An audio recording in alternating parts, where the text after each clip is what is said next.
Los liderazgos incuestionables son semilleros de abusos de todo tipo. Yo soy Lupita Martínez. Y yo soy la doctora Mel. Esto es Almas Rotas.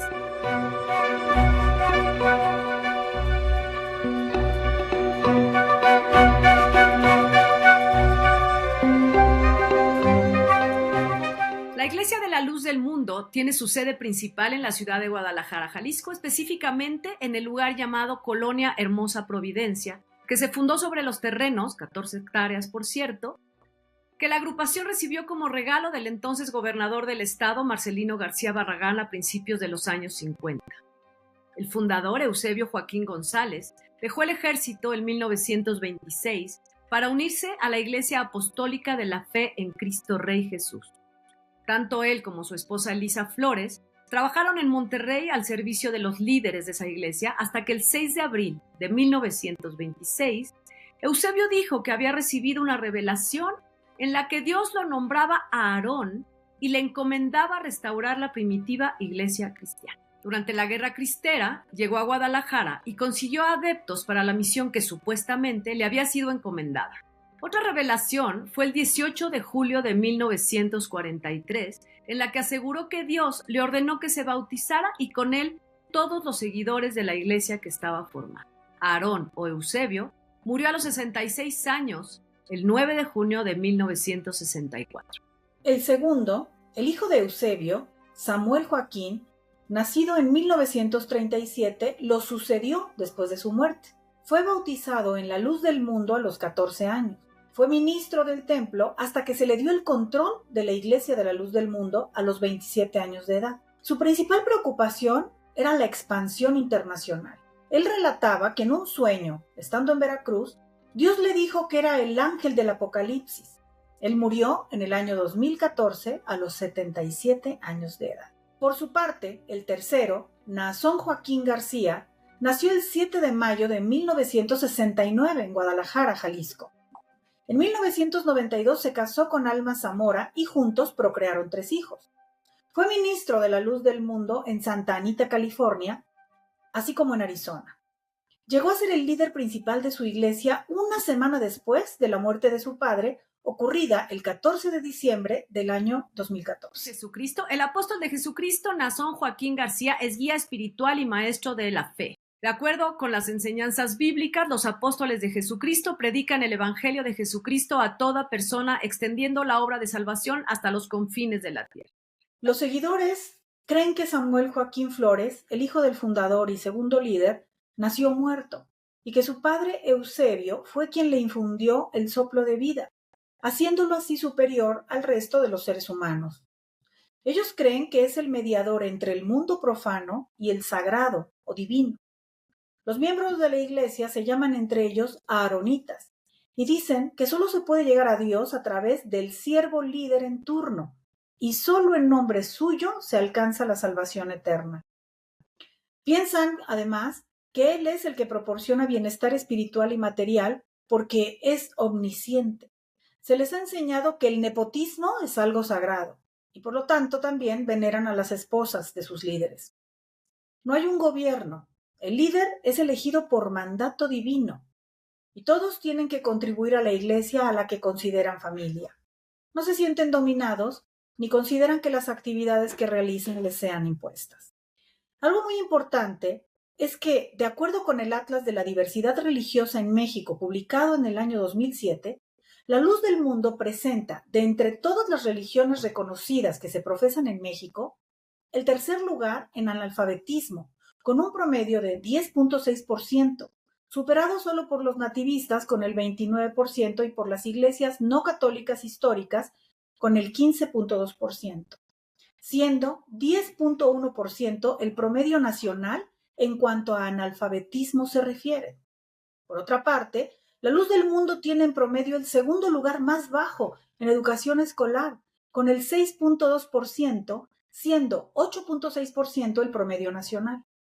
Sin embargo, la Luz del Mundo ha tenido los mayores avances en alfabetización generacional. Los delitos. Se habla que desde el 26 de diciembre de 1942, Guadalupe Avelar, Una adolescente de 13 años acusó a Eusebio, fundador de la iglesia, de abusar sexualmente de ella y luego amenazarla. Esta víctima tuvo un hijo llamado Abel Joaquín Avelar, quien eventualmente fue reconocido. Después de la muerte de Joaquín González, el hijo huyó sintiéndose amenazado. En 1997 y 1998, Moisés Padilla, quien también fue miembro de la Iglesia de la Luz del Mundo, describió detalladamente la ocasión en la que, siendo menor de edad, fue drogado y sometido a abuso sexual por parte de Samuel Joaquín Flores, el segundo líder. Poco después de su entrevista con antropólogos y psicólogos, fue apuñalado 57 veces. En 1997, un grupo de mujeres dijeron que fueron violadas. Después de una investigación, las autoridades mexicanas afirmaron que debido al tiempo transcurrido después de los abusos, habían pasado ya 20 años, era improbable que el caso se juzgara. Las acusaciones fueron presentadas por el Instituto Cristiano de México de Anticultos, que exigía la revocación del reconocimiento de la Luz del Mundo como iglesia. El 4 de junio del año 2019, Nazón Merari Joaquín García, actual líder, fue detenido en los Estados Unidos de Norteamérica por abuso sexual infantil. Se le acusó de más de 36 delitos, entre ellos el tráfico de personas y la pornografía infantil. Cuando Nazón Joaquín fue detenido un mes después en el aeropuerto de Los Ángeles, California, iba acompañado de Alondra Ocampo, su asistente personal. 3 años después, una nueva demanda presentada por 5 mujeres alcanzó a Alma Zamora y a sus 3 hijos. En febrero del año 2020 fue presentada la demanda federal en los Estados Unidos contra la Iglesia de la Luz del Mundo y Nazón Joaquín García. El alegato fue que tanto el líder actual como su padre abusaron de una niña en el sur de California desde los 12 hasta los 18 años de edad. El líder de la Luz del Mundo admitió su culpabilidad en solo 3 de todos los cargos que se le imputaban. La posibilidad de un acuerdo parecía remota. La Fiscalía fijó su fianza en $90 millones, la más alta de la historia en el estado de California. Firmó un acuerdo de colaboración con Alondra Ocampo, su coacusada y principal cómplice, a cambio de una sentencia reducida. Nazón Joaquín García es un demente, dijo en 2019 el entonces fiscal general Javier Becerra, hoy funcionario de la administración de Joe Biden. Hay un detalle importante: el rancho Silver Wolf. En mayo de 2008 se hizo público que Samuel Joaquín Flores compró un zoológico llamado Silver Wolf Ranch, en las afueras de Seguin, Texas. La parcela está valuada en $1.7 millones. Las comunidades locales criticaron a Samuel por negarle acceso al público, dado que las leyes federales de los Estados Unidos requieren que las organizaciones exentas de impuestos promuevan activamente su propósito para el beneficio público y no para su riqueza personal. Alma Elizabeth Zamora, la esposa de Joaquín. Ella figuró en la última demanda presentada contra el líder religioso, que se encuentra sentenciado hasta el día de hoy a 17 años de prisión por pederastia. Es la madre de Adoraim, Eldaí y Sifma. La describen como una mujer dedicada al trabajo apostólico. Nunca fue reconocida por Nazón, a pesar de que sus antecesoras son veneradas. Ella regresó a vivir a Guadalajara después del arresto de su esposo. Una de las mujeres que demandó en septiembre del año 2022 a Nazón Joaquín narró que durante una agresión sufrida a manos del llamado apóstol de Jesucristo, Alma Zamora fue testigo de los hechos. Otra de las víctimas tenía solo 16 años cuando Alondra Ocampo, la asistente, le ordenó que ingresara en la habitación de Nazón Joaquín, le diera un masaje en los pies y un beso de buenas noches. Algo habitual, le indicó la asistente que acababa de reclutarla. Mientras el abuso ocurría, Alma Zamora se estaba bañando y cuando terminó entró a la recámara. Sin embargo, en la demanda no se hizo mención a su reacción o si dijo algo sobre lo ocurrido entre su esposo y la joven de solo 16 años.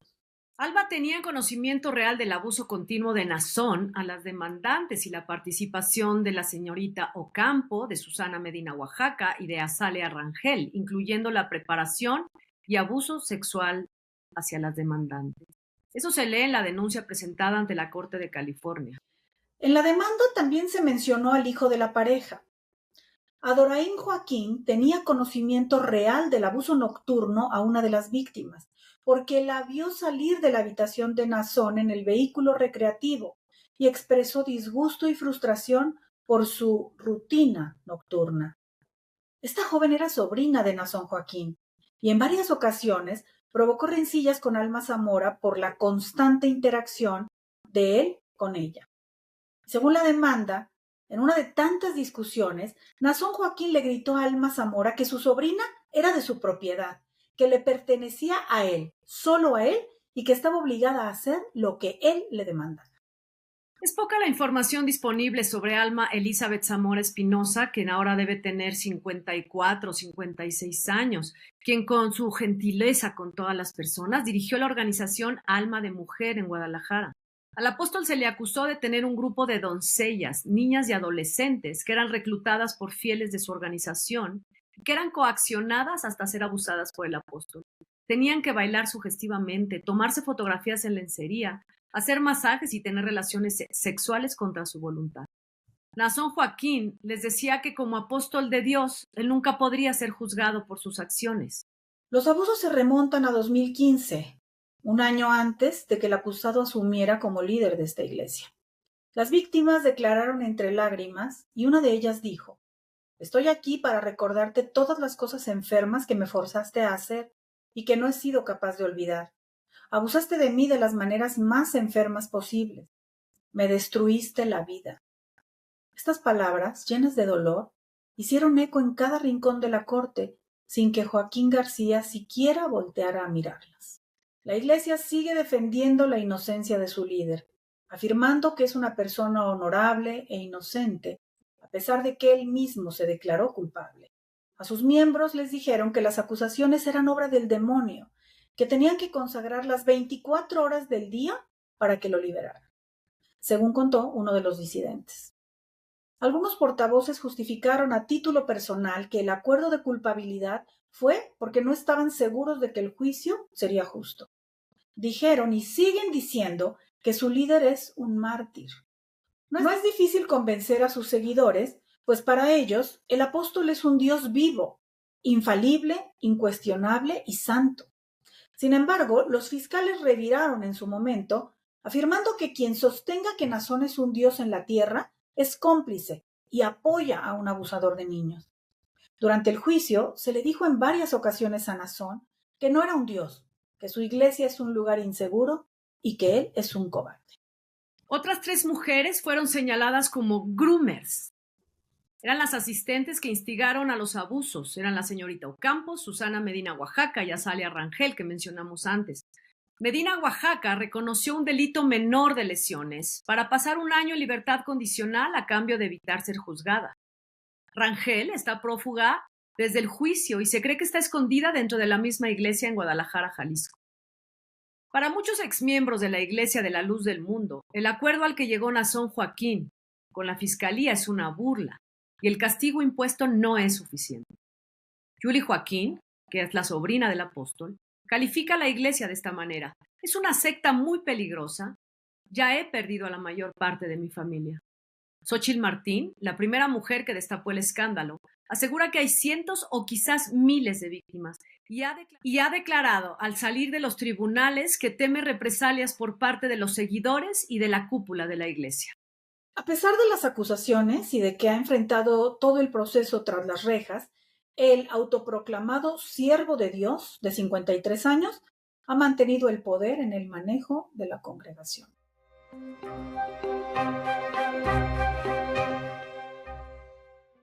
Un caso fuerte, doctora Mel, un caso que ha sido ya muy público, hemos visto en medios de comunicación, hemos visto documentales, que ahorita hay uno en Netflix, hay otro que creo que hay uno en Amazon, pero se ha hablado mucho. Es un caso que no se ha mantenido escondidas, que cuando brincó a la luz pública fue de muchísimo impacto por lo que representa, por la cantidad de gente que sigue a la Iglesia de la Luz del Mundo. Sí, en esta ocasión, a diferencia de, por ejemplo, nuestro episodio de la semana pasada, que este líder hizo algo terrorífico, pero en un grupo muy pequeño, aquí esto se ha extendido a muchísimas personas, a muchísimas comunidades, a muchísimas ciudades, y el nivel de abuso que hoy se conoce de este hombre en particular, Nazón, es de verdad inimaginable. Uno no alcanza a entender cómo puede alguien tener este tipo de comportamiento tan recurrente, constante, frecuente, con esta violencia terrible, ¿no? De verdad llama Fíjate que muchísimo la hay una cosa, dices, y hay una cosa que subrayo y que creo que de ahí podemos partir. Mencionamos las estadísticas con respecto al analfabetismo, en donde señala a la luz del mundo como la tercera de estos grupos religiosos en analfabetismo. La falta de educación es un factor muy importante para la manipulación. Cuando no hay un pensamiento crítico, es muy fácil manipular a una persona. Claro. Después, en esta parte que tú dijiste sobre las estadísticas, dice que generacionalmente son quienes más alfabetización tienen, la luz del mundo. Sin embargo, muchas veces se considera que saber leer y escribir ya se es una persona alfabeta, pero muchas personas, aún sabiendo leer y escribir, no tienen esto que mencioné, el pensamiento crítico, esta capacidad de cuestionar a un líder, esta capacidad de discernir. Y entonces es una cuestión de yo puedo creer en él porque a lo mejor no he leído suficiente, sí sé leer, pero a lo mejor los textos que he leído no me han aportado este pensamiento crítico, tú tienes que leer uno que te hable de tu religión, pero otro que se contraponga y hacer un balance para sacarlo mejor. Eso se llama formar un pensamiento crítico y creo que en esta iglesia no lo tiene. No, seguro que no, porque precisamente una de las armas para este tipo de control es justamente el adoctrinamiento. Entonces vamos a leer, debe ser una de sus técnicas, ¿no? Vamos a leer lo que nosotros decimos y entendiéndolo como nosotros lo planteamos. Por eso tienen toda esta dinámica de pastores y de diáconos y demás, que son los que van dirigiendo este supuesto aprendizaje o este supuesto conocimiento a su mayor conveniencia, y de ninguna manera se fomentaría en un culto, no, ninguno, y menos en una de esta naturaleza, ese pensamiento crítico que da espacio a la sana duda, ¿no? Y a la pregunta, ¿no? Entonces, pues esa es una de las bases. Ahora, cuando tú hablas, eso me parece muy importante de cómo la educación va a contribuir a que este pensamiento se desarrolle cuando la educación es apropiada, correcta. Creo que siempre hay una polémica en torno a esto, ¿no? Muchas veces la gente dice, bueno, hay gente inteligente que no tiene estudios, hay gente que estudió pero que es tonta o es mala persona, no sé qué, pero algo que tenemos que entender los seres humanos y darle su justo valor es que si bien es cierto que uno puede tener una inteligencia nata, uno puede tener incluso una forma madura de pensar, más madura que otros, eso se nutre precisamente con el conocimiento. O sea, el conocimiento tiene un valor indiscutible, la educación tiene un valor indiscutible que se puede sumar a las cualidades que ya tenga alguien, o que la falta del mismo pueda hundir todavía más a alguien que no tenga de manera natural esta capacidad de dudar o de investigar, de observar y de entender cosas. Aquí lo que pasa es que cuando mencionan las categorías que existen dentro de la iglesia, del apóstol, de los ministros, de los misioneros y demás, también yo llegué a leer mientras investigábamos que hay una especie como de espionaje, ¿no? De cuestionar a las familias y revisar que estén siguiendo la palabra, ¿no?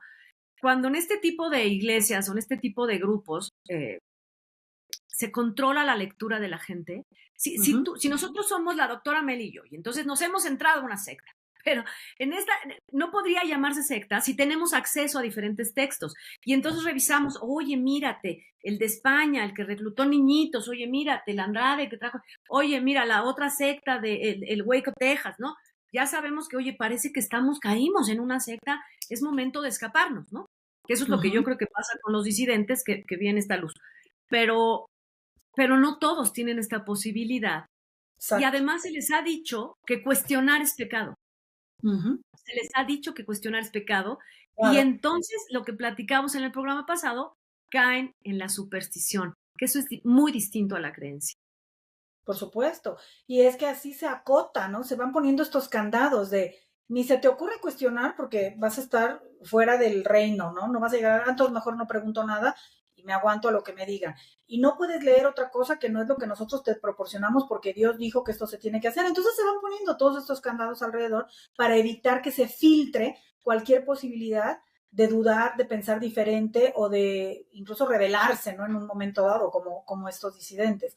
Sin embargo, es interesante que, por fortuna, sí hay algo, Lupita, dentro del ser humano, dentro de estas mujeres que eran muy jóvenes y que estaban totalmente obnubiladas, sometidas, pues sí, alienadas, pero que en algún lugar de su conciencia sí brinca la sensación de, es que esto no puede estar bien, o sea, por mucho que este sea un Dios vivo, como por qué yo tengo que, pues, brindarle esta clase de servicios. Si estamos hablando de un líder espiritual, pues, ¿por qué no? Estas necesidades carnales, insaciables y continuas. Fíjate que hay una constante que yo creo que la vimos que en el primero, que era los papás que le dejaban los niños a Eduardo González Arenas, que es este grupo de 400 niños en España. Hay otro que vimos la semana pasada, que es este hombre que todas las familias llevan a sus familias, los papás llevan a los hijos a seguir a la secta de este hombre que no juntó más de 20. Y aquí vemos papás porque en un momento una madre dice, yo estaba emocionadísima de que el pastor hubiera elegido a mi hija entre este grupo de doncellas. Porque la mamá no imaginaba que este grupo de doncellas tenían que hacer lo que tú estás diciendo, satisfacer apetitos carnales. ¿Por qué pasa esto que los papás entreguen a los hijos? Pues porque esto lleva desde 1926 este hombre. Esta iglesia está fundada desde los años 50. Ha sido generación tras generación dignificando la figura del apóstol, haciéndole, creyendo que de verdad es un elegido de Dios. La semana pasada hablábamos de este hombre, Jeffrey, que decía, yo soy más que un profeta, o sea, yo soy prácticamente Dios. Y a Nazón le dicen en el juicio, usted no es Dios. Sin embargo, la gente que sigue metida en la secta lo sigue viendo así y entregando a sus hijos. Que nos cuestionamos siempre por qué un padre entrega a sus hijos. Cuesta muchísimo trabajo entenderlo cuando no estás en en ese pensamiento colectivo, en esa psicología de la masa, que ya es tal cual aquí inmensa, porque tú estás mirando la realidad desde una óptica muchísimo más clara que cuando están metidos en esto, ¿no? Entonces, pensar que hay un elegido y que tú estás cerca de él y que entonces tu hijo puede ser elegido por ese elegido, verdaderamente genera en la mente una sensación de especialidad, de pertenecer, ¿no? A algo importante que ya te han estado metiendo y metiendo, que es sagrado y que es maravilloso y demás, ¿no? Por otro lado, creo que entre los mensajes, tal como lo señalan también en todo el relato que hacen estos disidentes y todos los que han estado involucrados en el destapar esta situación, una de las grandes máximas que se le venden a estas personas es, tenemos enemigos y nos van a querer destruir. Y nos van a querer destruir mintiendo o descalificando lo que hacemos y tenemos que ser muy fuertes para no dejarnos vencer por ellos. Estas, como en las novelas o como en las películas, estas truculentas, veas lo que veas, escuches lo que escuches, no creas nada. Mantente firme aquí. Entonces, imagínate que te estén metiendo todo eso, de algún modo se hace un mecanismo realmente poderoso que impide que hasta la persona diga, pues sí, pero a mi hijo no te lo doy. No, porque es lo que yo te diga, lo que sea, es acuérdate que tiene que suceder. Y aunque escuches cosas negativas en mi contra, por eso la iglesia continúa, ¿no? Por eso continúa con este hombre en la cárcel y tantas acusaciones, y hay gente que continúa porque es casi como, ya nos lo habían advertido, ya nos habían dicho que iban a hablar cosas y no las vamos a creer. Exacto, porque es el demonio, es como les dicen, es el demonio el que está acusando, esto es Satanás, es el que está haciendo las acusaciones porque él es un mártir y lo dicen y así lo están esperando a que salga de la cárcel, regrese y siga dirigiendo una iglesia que son millones de personas ya en el mundo, porque esta iglesia se ha expandido en el mundo. Y insisto, yo creo que es lo que siempre vamos a decir, cada quien siga la religión que quiera y profese la creencia que quiera, está bien, crean en lo que quieran. Lo que no entreguen es su voluntad y su libertad. Eso no es, eso guárdenlo como lo más sagrado que puedan. Te entreguen todo su dinero, bueno, no. Pero sí conserven su voluntad y su libertad. Oye, aquí hay una cuestión porque son sucesores, ¿no? Aquí anoté las sucesiones. claro, yo te heredo el poder. Hay un mito aquí, que eso hay muchísimo en las religiones.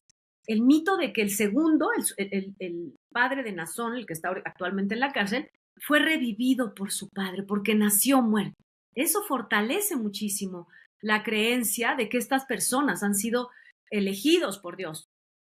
Y eso, por supuesto, vuelve de nuevo a fortalecer todas estas creencias que estás diciendo, que no, se vuelve ya incuestionable.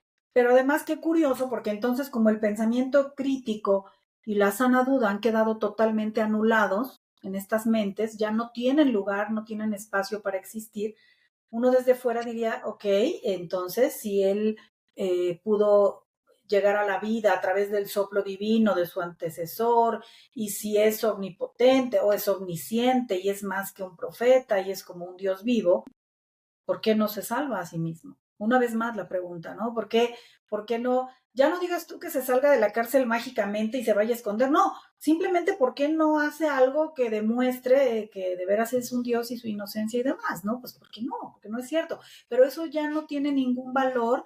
Si le hiciéramos esta pregunta a quienes todavía creen en él, no tendría ningún valor, porque tienen un montón de argumentos para sostener el por qué no funciona de esa manera. No, es que él necesita nuestras oraciones, porque así dijo el profeta, porque, o sea, siempre va a haber así dijo Dios y así tiene que ser. Ya no Claro. hay cabida a otra clase de pensamiento. Y es muy triste porque la mayoría de estas personas, Lupita, pues llegan de buena fe, llegan con una necesidad muy grande, enorme necesidad económica, muchas carencias y con una esperanza muy grande de ser acogidos por alguien o por algo que les dé lo que nadie les ha dado, ¿no? Desde lo que tú me platicabas, un pedazo de tierra donde vivir o un oficio, hasta un consuelo y esto, una esperanza en una vida futura que sea mejor que esta vida dura que les tocó.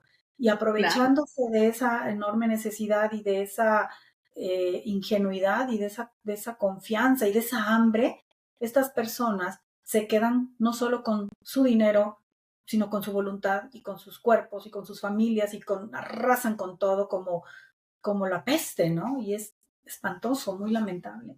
Es terrible. Fíjate que ahorita que lo estás diciendo, así como lo estás diciendo, se me ocurre como una definición un poco así. Es buscar rellenar un vacío para tener además un sentido de vida. Claro. Y eso se vuelve el sentido de tu vida. Y eso es muy fuerte porque ni siquiera es un sentido de vida individual. Tú debes encontrar el sentido de tu propia vida, no el sentido de vida de tu líder, que se está enriqueciendo a costa tuya, que tiene poder a costa tuya. Y bueno, oye, y tocando un tema que es constante, constante, constante, los facilitadores. Cuando vimos el caso primero de Eduardo González Arenas, que tenía a sus monitores, que también algunos fueron absueltos, y bueno, de ahora de Jeffrey, el pasado, que fueron un asesino, que algunos fueron testigos de asesinatos y los perdonaron. Aquí vuelve a haber otra vez estas mujeres que eran las facilitadoras, que a su vez en algún momento fueron víctimas, pero se volvieron victimarias. Y ya Ujú. lo mencionamos, es un pasito tan corto, pero tan largo y yo creo que de tanto sufrimiento, que ellas mismas se llegan a convencer que a lo mejor la labor era así y era lo correcto. Pierden este sentido de, o qué beneficio podrían tener, porque generalmente no lo tienen, Mel, si lo vemos, o sea, si lo No, vemos, no son, o sea, los que mataron los asesinos de Jeffrey no eran los ricos, ellos no tenían el dinero que tenía Jeffrey. Lo mismo los otros facilitadores, o sea, pero en este caso, las mujeres facilitadoras, pues no gozaban del poder que tenía Nazón o el líder en turno. no, yo creo que, fíjate que esto sí va a ser a lo mejor un poco polémico y ya estamos preparándonos para llegar allá con los otros casos que hablemos de manipulación y las conclusiones o las hipótesis que tenemos hasta el momento al respecto, porque hago un pequeño paréntesis aquí, señalo, a mí me gusta mucho utilizar los resultados de estudios que han hecho diferentes expertos para tener un panorama más claro, pero siempre entendiendo justo lo que estamos diciendo ahora respecto a esto. No hay una explicación única, completa, y perfecta de ninguno de estos fenómenos, ¿no? Entonces, podemos citar, mira, de acuerdo a lo que dice tal, de acuerdo a lo que dice Lifton, por ejemplo, que ya lo citamos también en el episodio anterior, hay estos factores y estos otros, pero no hay una sola forma de entender estos fenómenos. Yo, en lo personal, lo pensaría, en el caso de estas mujeres, como dices, en este caso particular que ejercen el rol de facilitadoras y de cómplices, yo lo pensaría en dos niveles. Uno, el que tú señalabas, la manipulación ya llegó a tal grado que hay un estado alterado de la mente que hace que crean que sí, lo tienen que hacer porque el profeta o el líder tiene la razón, es la forma de complacerlo y hay que hacer lo que él diga sin cuestionar. Él tiene razón y hay que cumplir con su mandato, con su pedido. Pero creo que hay otro nivel que debe de ser seguramente inconsciente, creo yo, y que en muchos casos lo hemos ya mencionado, más bien no lo hemos mencionado en muchos casos, en algunos y en uno en particular, que ya vendrá, que también hay una especie de deseo de hacer activamente lo que se sufrió pasivamente. Yo creo que es más inconsciente que consciente. No creo que alguien tan ya dañado de verdad piense, ja, ja, ja, ahora se lo voy a hacer ella para que vea lo que se siente. No, pero inconscientemente sí. Por eso también ese es creo que el signo del victimario. Es un tanto porque es obligado, o un mucho porque es obligado, porque es aleccionado, porque es convencido, o porque es aterrorizado, cualquiera de esas, o todas. Pero también hay una parte que sí, es como si quisiera un poco salpicarlo, como repartir un poco, para que ya no caiga tanto sobre mí y caiga un poco sobre otros. Y ese es un tema muy delicado, difícil de entender, y por eso yo decía puede causar polémica, porque quisiéramos ver todo blanco y negro, o negro, perdón, y no es así. Hay Claro. muchos matices dentro de estas cosas. Al final, de todos modos, bueno, yo sí siempre he considerado que primero son víctimas, aunque después cometan este terrible y gravísimo delito de facilitar más víctimas al depredador. Este hombre al final, como dijimos y como dice el texto, va a salir libre, va a salir libre, va a seguir dirigiendo una iglesia. La sobrina, que eso es espeluznante, porque es su sobrina misma, a quien este hombre utiliza y dice, es mía, es de mi propiedad.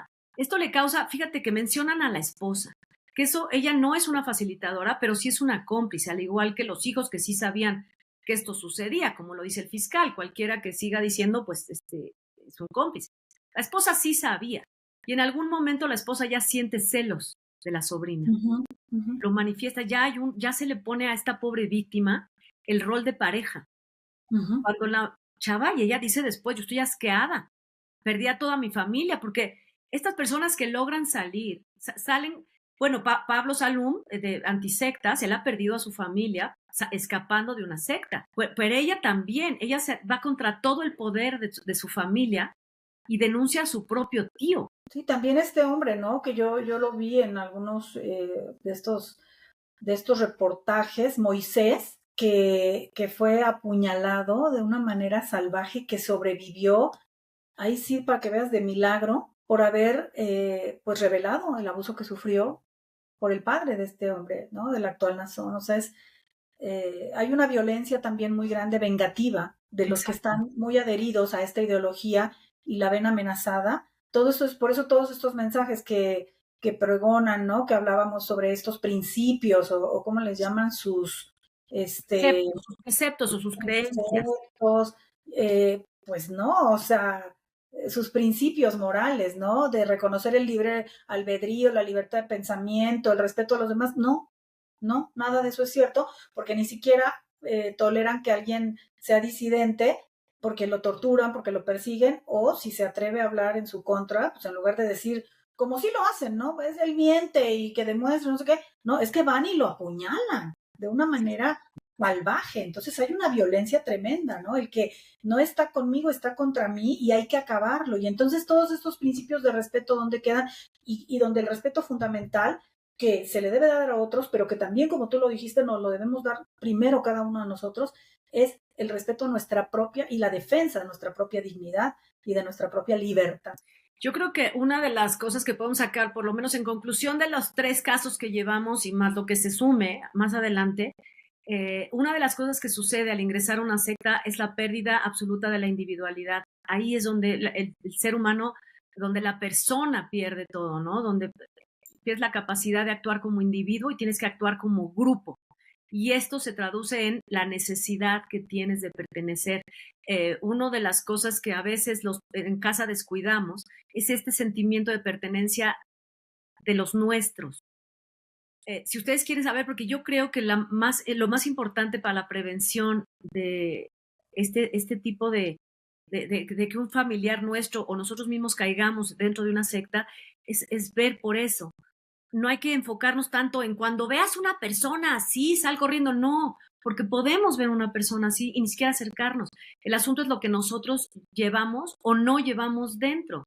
Cuando no tienes este sentido de pertenencia a un grupo que debe ser por origen tu familia, y cuando eres adolescente un grupo de amigos, ¿no? Entonces vas a caer en alguien que te provea eso.